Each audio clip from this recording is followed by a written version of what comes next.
नमस्कार दोस्तों। आज एक रिपोर्ट के बारे में बात करेंगे। 2017 में ये रिपोर्ट प्रकाशित हुई थी। वो ये कितनी महत्वपूर्ण है। ये पीएफआरडीए और क्रिसिल ने मिलकर इस रिपोर्ट को तैयार किया था कि भारत की जो जनसंख्या है उसमें एक जो परिवर्तन होगा एज के क्रम में, इस रिपोर्ट में प्रकाशित किया था। और उसकी वजह से जो क्या जिम्मेदारियां बढ़ेंगी वो भी इस रिपोर्ट में बताया गया था। तो ये रिपोर्ट बताती है कि 2050 तक हर पांचवा भारतीय 60 साल से ऊपर का हो जाएगा। अभी जैसा आप लोग सुनते होंगे कि काफ़ी युवा देश है दुनिया में, विश्व में सबसे युवा भारत देश है, जहां जिसकी औसत उम्र 28 साल है। मतलब कि इतना जवान देश है। लेकिन 2050 में ये परिवर्तन होगा और इसमें करीब लगभग जो है 20% लोग, 19.4% लोग 60 साल से ऊपर के हो जाएंगे, जो इस समय 8.9% हैं 2017 की रिपोर्ट के अनुसार। एक बड़ा परिवर्तन होगा और भी इस रिपोर्ट के अनुसार कि जो 80 साल से ऊपर जीने वाले लोगों की जो प्रतिशत है लगभग 1% के आसपास है, 0.9%। ये बढ़कर के 2.8% हो जाए, लगभग 3 गुना लोग जो आज जो 80 साल से अधिक उम्र जो प्राप्त कर रहे हैं लोग, उनकी संख्या बढ़कर के 3 गुना हो जाएगी। तो जैसा आप लोग जानते होंगे, आप लोगों ने पढ़ा भी होगा कि जब देश आज़ाद हुआ 1947 में, तो उस समय भारत की औसत उम्र 40 साल के आसपास थी, जो अब बढ़कर के 70 साल हो गई है।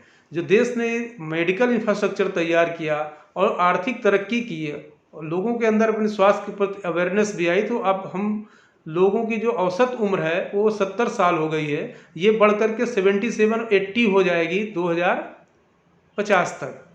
अब ये उम्र बढ़ रही है, अच्छा लग रहा है कि हम लोग ज़्यादा साल तक जिएंगे, लेकिन इसी के साथ साथ अपने जो ये आगे जो जब वर्किंग लाइफ नहीं रहेगी, आप 60 साल, 58 साल, 62 साल के बाद रिटायर हो जाएंगे, तो वो आगे के जो 25-30 साल हैं उनके लिए भी आपको प्लान करना होगा। तो उसके लिए सबसे बेस्ट ऑप्शन होता है कि आप अभी से सेविंग करें, सेविंग को इन्वेस्टमेंट करें। जो अभी 25 साल, 28 साल, 30 साल के लोग हैं, एसआईपी करें।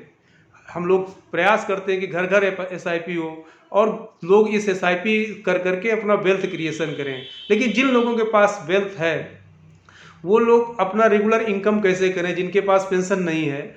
तो बहुत सारे लोग पोस्ट ऑफिस में अपना एमआईएस करते हैं, उसकी एक लिमिट है। और कुछ लोग बैंक में अपना डिपॉजिट करके रेगुलर इनकम लेते हैं।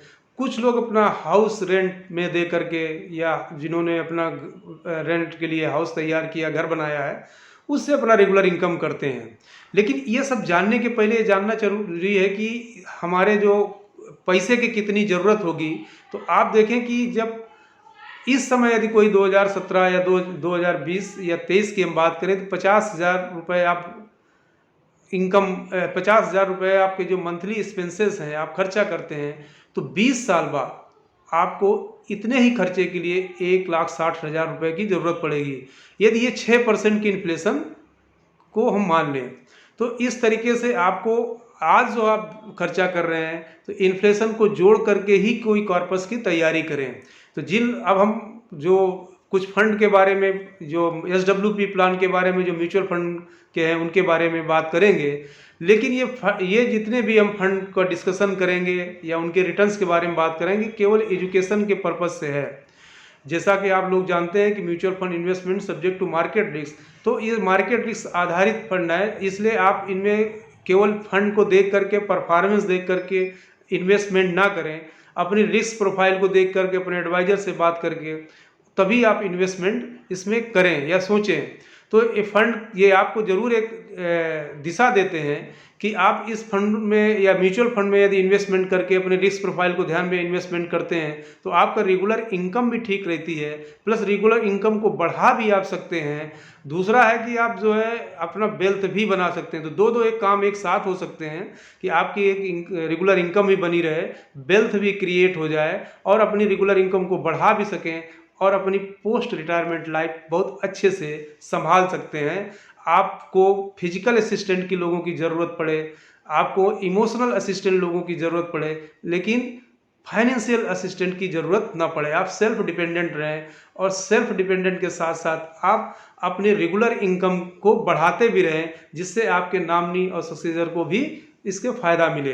तो हम पहले फंड की बात करते हैं कि ये डीएसपी इक्विटी बॉन्ड फंड है, जो यदि इसमें किसी ने 1 लाख रुपए इन्वेस्टमेंट किया था 2013 में, ये एक ये 1/10/2013 का है, इसमें गलत लिख गया है कि ये अक्टूबर 2013 तक है। तो 1/10/2013 के आंकड़े हैं। तो इस 1 करोड़ रुपए किसी ने इन्वेस्टमेंट किया, उससे हर महीने वो 60,000 रुपये ले रहे हैं।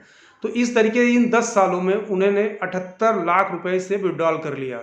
लेकिन ताजुब की बात है कि यदि आप पोस्ट ऑफिस, बैंक में कहीं भी जाएंगे 10 साल बाद, तो आपको 1 करोड़ की वैल्यू केवल 1 करोड़ मिलेगी। लेकिन यहाँ आपको 3 करोड़ रुपए अभी भी इस फंड में अवेलेबल हैं।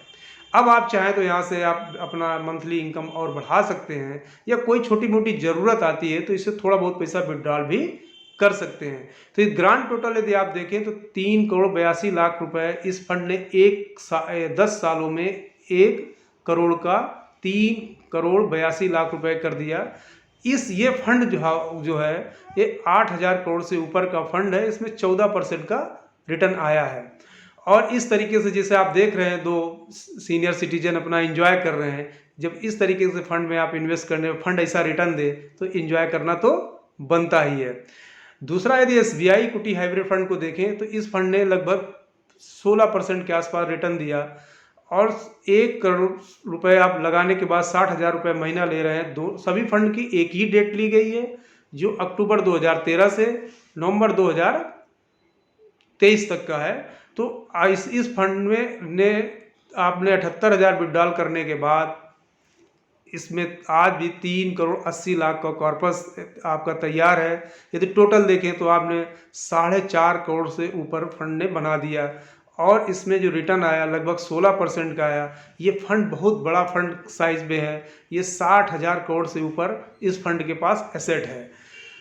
अब एक फंड देखते हैं, एचडीएफसी इक्विटी हाइब्रिड फंड। इसने 15.78% का रिटर्न दिया। इस फंड में भी 4.5 करोड़ रुपए का कॉर्पस बना। इस फंड के अंदर जो मैनेजमेंट है, पैसा है, वो 21,000 करोड़ से ऊपर का है। और इसके अलावा ये देखें, कैनरा रोबेको का फंड इसने 14.76 का दिया। 9,000 करोड़ का इस फंड में एसेट है। 78 लाख रुपए इसमें भी विड्रॉल हुए। इस फंड ने टोटल ग्रांट 4 करोड़ से ऊपर बनाया। आज भी इस फंड के पास 3 करोड़ 26 लाख रुपए है जो निवेशित हैं। तो इस तरीके से फंड ने 14% से अधिक का रिटर्न दिया। एक हैप्पी लाइफ, और आपका देख रहे हैं कि एप्रिसिएशन भी हो रहा है कैपिटल का, और साथ में आपकी जो रेगुलर इनकम है वो भी बरकरार है। अब एक टाटा इक्विटी हाइब्रिड फंड का देखें तो इसने 1 करोड़ रुपए में 60,000 रुपये इसमें भी महीने में विड्रॉल हुए। ये 60,000 रुपये 7.2% होता है। फंड ने 14% से अधिक का रिटर्न दिया। इस फंड में यदि ग्रांड टोटल देखें तो करीब 4 करोड़ 93 लाख है, और बैलेंस जो है आप देखें तो 3 करोड़ 15 लाख रुपए का आपके पास इस फंड में कॉर्पस है। 78 लाख रुपए इसमें भी आपने विड्रॉल कर लिए। फंड 3,000 करोड़ से ऊपर का फंड है। इस तरीके से हमने 5 फंडों के बारे में डिस्कशन किया। इस तरीके से यदि प्लान आप करते हैं तो एक हैप्पी रिटायरमेंट लाइफ भी जी सकते हैं, प्लस अपना कैपिटल एप्रीहेंस भी कर सकते हैं, प्लस आप अपनी MIS को हर 10 साल में रिव्यू करके बढ़ा भी सकते हैं। ये फंड इस तरीके से मौका देते हैं। लेकिन ये पहले भी हम बता चुके हैं कि ये फंड आपको लिए बताने के लिए, अवेयरनेस के लिए है, जानकारी के लिए है। निवेश करने के पहले एक बार और समझें और जानें, तभी करें। केवल इन फंड के नाम देख करके, परफॉर्मेंस देख करके इसमें इन्वेस्टमेंट न करें। तो इस तरीके से आप अपनी एक रेगुलर इनकम का व्यवस्था कर सकते हैं, और अपनी जो पोस्ट रिटायरमेंट लाइफ है उसको बेहतर बना सकते हैं, और बेहतर बनाने का प्रयास करना चाहिए। जैसा कि आप देख रहे हैं कि आपकी जो डेमोग्राफिकल चेंजेस हो रहे हैं, उस चेंजेस को समझें, और अपने इन्वेस्टमेंट के जो तरीके हैं, जो ट्रेडिशनल तरीके हैं, उनमें कुछ बदलाव करने की कोशिश करें। तो इसी के साथ हम ये जो SWP प्लान के बारे में जो बात कर रहे हैं, जैसे म्यूचुअल फंड में SIP होता है इन्वेस्टमेंट करने के लिए, उसी तरह SW प्लान होता है आपको सिस्टमेटिक विड्रॉल करने के लिए, कि आप अपनी जो जिस तरीके से SIP हर महीने आप इन्वेस्टमेंट करते हैं, उसी तरीके से SWP में आप हर महीने आप विड्रॉल करते हैं एक निश्चित डेट को, और अपनी जो जो ज़रूरतें हैं, फाइनेंशियल जो आपकी नीड है, उसको ये फुलफिल करता है, और प्लस आपके कैपिटल एप्रिसिएशन बनाने में भी चांसेस देता है। तो इस तरीके से आज हम SWP के बारे में इतनी ही बात। और भी आपको जानकारी करना है तो कमेंट बॉक्स में लिखें, हम और भी इस बारे में जानकारी देंगे और या नए वीडियो के साथ में देंगे। तो धन्यवाद दोस्तों। यदि आप हमारे चैनल में पहली बार हैं, विजिट कर रहे हैं तो लाइक करें, सब्सक्राइब करें।